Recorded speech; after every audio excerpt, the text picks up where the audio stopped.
It's now the time of year when things are growing, the weather is changing, the sun is more intense, and a time when I like to split logs and build fires. This video is not so much a cooking video, as more of me sharing a little bit of how I like to cook sometimes outside, using a wood fire and sometimes my barbecue grill. There's something wonderful about building a fire and patiently waiting for the coals to be just right. And over this fire, I'll grill some striped bass, very simply, with some salt. And it is this simplicity I want to celebrate, and sort of the haphazard nature in which this dish came about.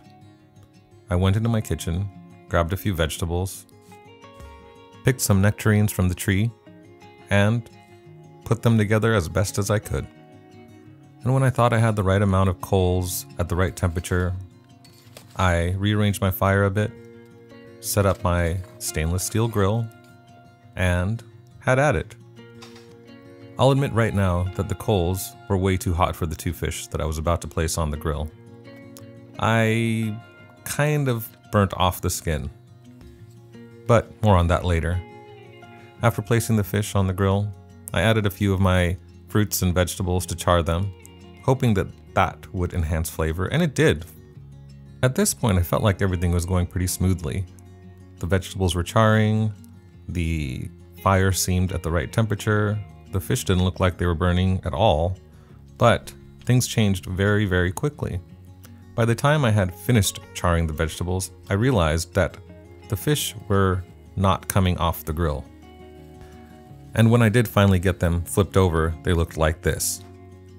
Cooking is a journey of discovery, and I discovered that I could grab the grill, flip it over, and very, very carefully remove the fish without tearing the skin for the most part.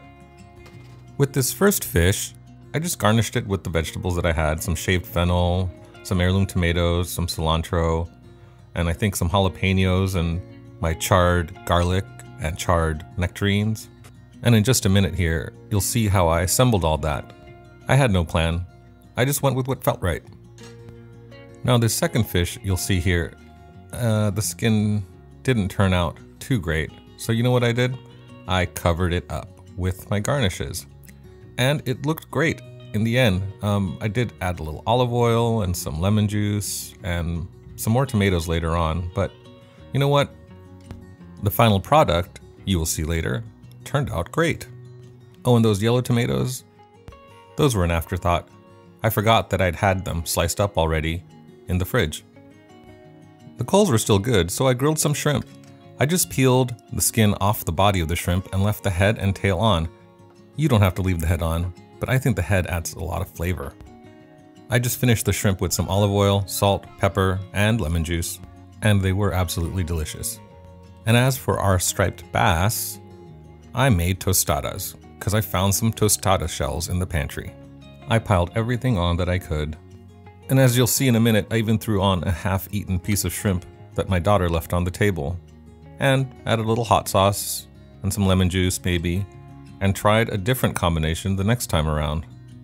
And like I said in the beginning of this video, I didn't really make this to discuss a recipe or to show you guys something new. I think everyone here watching this channel has it in them to just create, and I want to encourage you to do that.